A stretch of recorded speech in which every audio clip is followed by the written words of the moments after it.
I think the most basic step of humanity and of culture is understanding and putting yourself in others' perspective, right?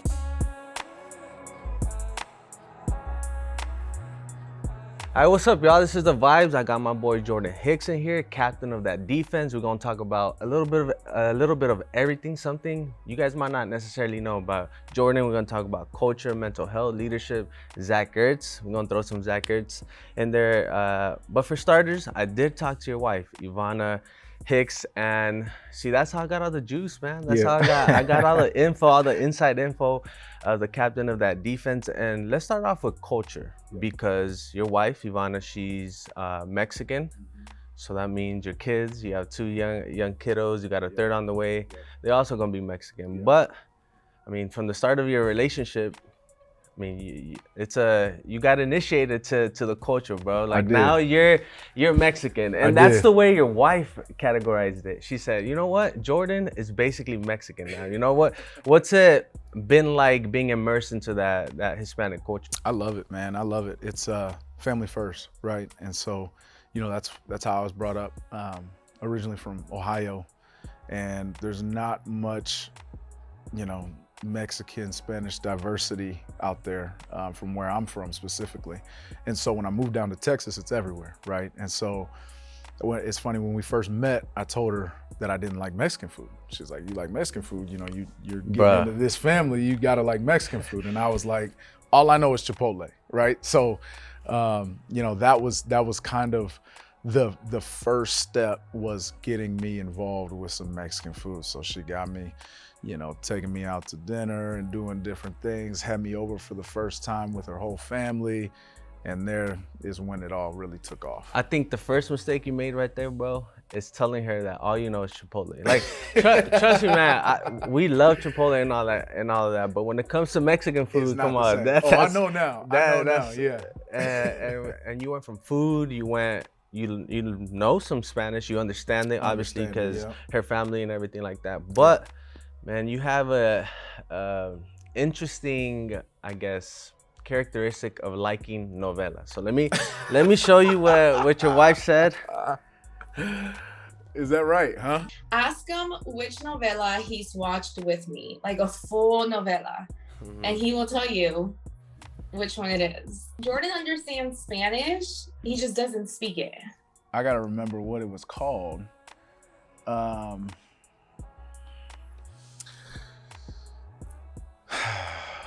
important part is you've learned Spanish. Well, here's the thing. Tres Veces Ana is the one we watched. It was so part of the discussion with my wife is, how do I learn Spanish, right? She's like, you have to speak it, you have to be around it, you have to hear people speak it, right? And so she's got one of her best friends back in Austin that isn't Mexican, doesn't know Spanish, but watched novelas with her and started to pick up on Spanish. So that was kind of my intro. And you know how it is, man. Once you get into a show, you start getting into a show, right? So we started watching it, and we watched the whole thing. I'm interested to learn from your perspective, because I mean, I grew up with it. My mom's was always into novelas and everything like that. So I know what a novela is, but I'm interested to learn from your perspective. How would you, let's say you run into Isaiah Simmons, hey bro, you should watch this novela. And he's like, what's a novela? What would you tell him? It's a Spanish soap opera, right? It's in speaking Spanish soap opera that is love story 100%. That usually has a, love story ending where it's happily ever after. Again, I've only watched one. But from what I hear, that is how they go.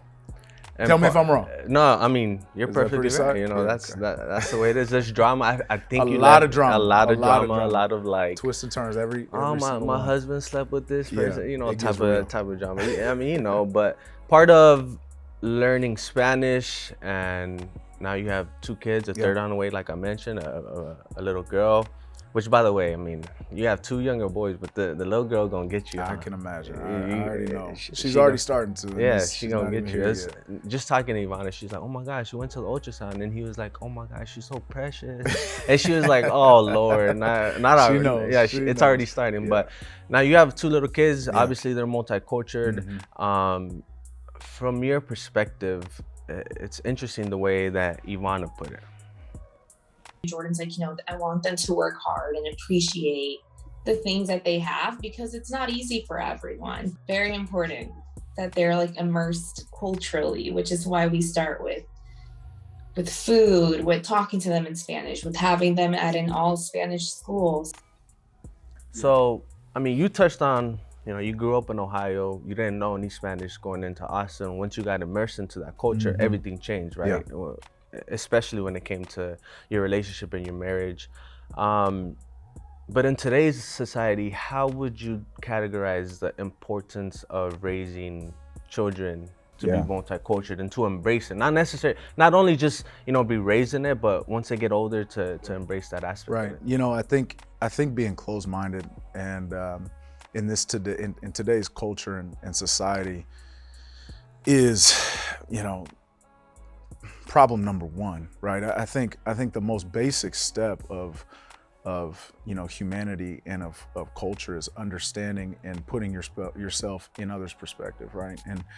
And truly hearing, right? I think a lot of the problems that we see today, whether it's political, human rights, is a lot of not wanting to hear the other side and not, opening your ears to the other side.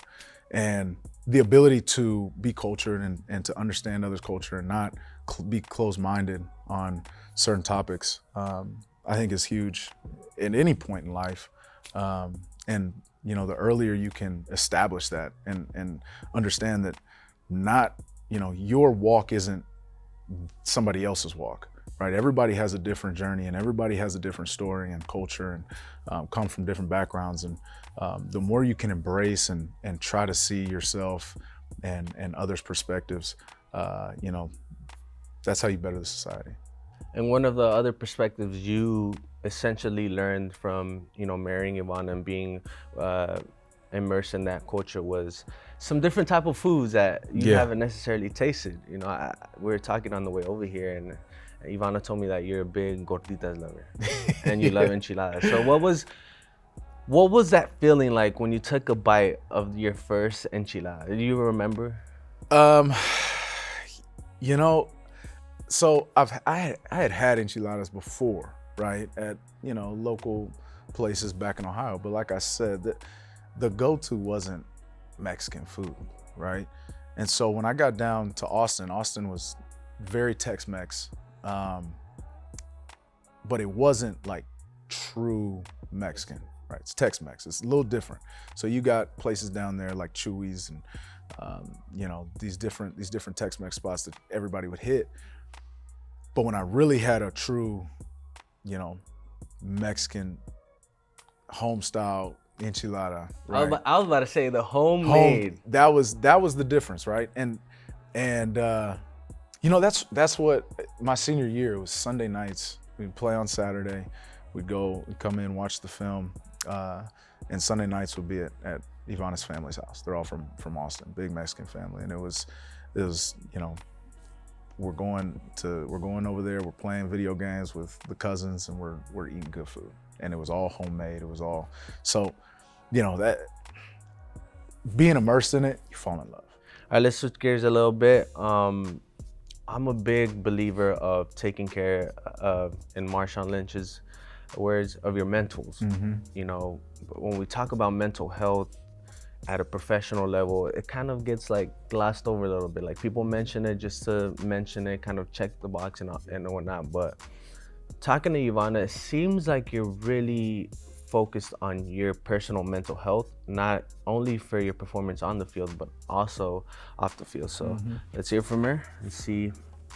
He's done, I think, a really good job at reaching out to either friends or his mentors or pastors to walk with him through situations that I personally can't help him with. So just In general, how can you describe why it's important to take care of your mind? Yeah, I mean, on a stage like this and walking in life, right? It's never easy when you have so many things to balance, right? You've got football, career, aspirations. Then you got off the field where family, kids, being a husband, family back at home that you're trying to juggle. All these different things coming at you. And if you don't take care of yourself mentally, first off, the one thing I notice is I'm not fun to be around, right? I'm not fun to be around at all. Coronavirus hit, we were in lockdown, and the number one thing I felt, right, and many people that I know felt, was that being locked down and not having that embrace of other people and being able to be around other people, puts you in a state of isolation, right? And being isolated in any circumstance, to me, is not beneficial. I do better when I'm out, when I'm with people, when I'm seeking, help. And I don't have all the answers. You acknowledge the fact personally that you don't have all the answers, and there's people in your life that are there and are placed there to help you walk through things, and that's why I've always put a large part and a large focus on surrounding myself and creating a team of people that are there at all times, and that have the same beliefs as me, and that can speak and pour into my life when I need help, and when they think I need help. So, and you sought out help. I think that's yes. the most important part. A lot of people, that's the first step in my opinion, to seek it out. Not necessarily know that you need help, but to seek it. Right. Zach Ertz got to the Valley, man, and it changes the energy, right? In the locker room, that's another veteran, that's another leader. When we talk about Zach Ertz or Jordan Hicks, it always goes to leadership. But what amazes me is he lives 5 minutes away from you, right? Yeah. He's always over. Ivana says that you always, want to hang out with him off the field. So why has it been important to have not just a teammate like Zach Ertz, but to have a best friend essentially in the same locker room, in the same city, with the same organization? Man, it's me and Zach, whether he's here or not, we're walking through life together. Speaking on the topic of mental health and going into, having friends and people that you're walking life with. He's one of those people for me, right? We went through a lot in the 4 years in Philly together. Highs, lows, injuries, families, seeing families grow, him and Julie being apart, having him over all the time, and just growing as friends and as guys who are holding each other accountable in all aspects of life. So, to have somebody like him personally here, living 5 minutes away, right, is huge, man. It brings a peace. It brings somebody that you can lean on, again, if things are going good, if things are going bad. And again, he's one of my best friends, man. It's fun to have him here. Since early in his career, he was thrown into this position his rookie year, and he's thrived in it. He just handles tough situations really well. Bro, I kid you not. I feel like that comes so natural to you. I mean, if the team is struggling, I always see you talking in the media. After a big win, I see you talking in the media. The way you handle things throughout your career, whether it's getting injured your rookie year, now you're the quarterback of that Philadelphia defense as a rookie. You have a veteran in that locker room when you were with the Eagles that helped you, obviously. Now you get to Arizona. You get here where they're starting to rebuild a little bit. And fast forward 3 years, I mean, you guys are a contending team. Like I mentioned, the way you handle things in the offseason. Why does that come so natural to you? I mean, I know you give the basic, I'm just doing what I ask, but if you can dig deep and really get to the bottom of why leadership comes so natural to you. I've always I don't know, man. Ever since I can remember, and most people at this level, as far as you can remember, you've usually been the best one on your team, right? Something in me, and idols that I grew up watching, right? Michael Jordan. You know, he was by far my favorite athlete growing up. Not even close. Wanted to do everything like him. Wanted to do everything, you know, that he did. Wear the clothes, all the stuff, right? Everybody that I looked to growing up, everybody that you know, that I tried to emulate growing up, had some type of exceptional leadership skill. As far back as I can remember, I've always seen myself as that and always tried to be that person for teams and for guys, right? Speak into people, be positive, and you know, it's not always that, right? What you see in the media and all that stuff isn't always the truth, right? There's a lot of stuff that goes on behind the scenes, but at the end of the day, right, you know, when you have a decision to make and you come to the fork in the road, who are you going to be? You know, to me, the fallback is always, you know, the high road, you know, and falling back on the values that I truly believe in, and that's, you know, being humble and being appreciative and staying focused. Quickly, what's the biggest similarities between that Eagles championship team compared to the squad you have in this locker room? A lot of similarities, obviously, but Yeah. What would you say? It's definitely the mindset.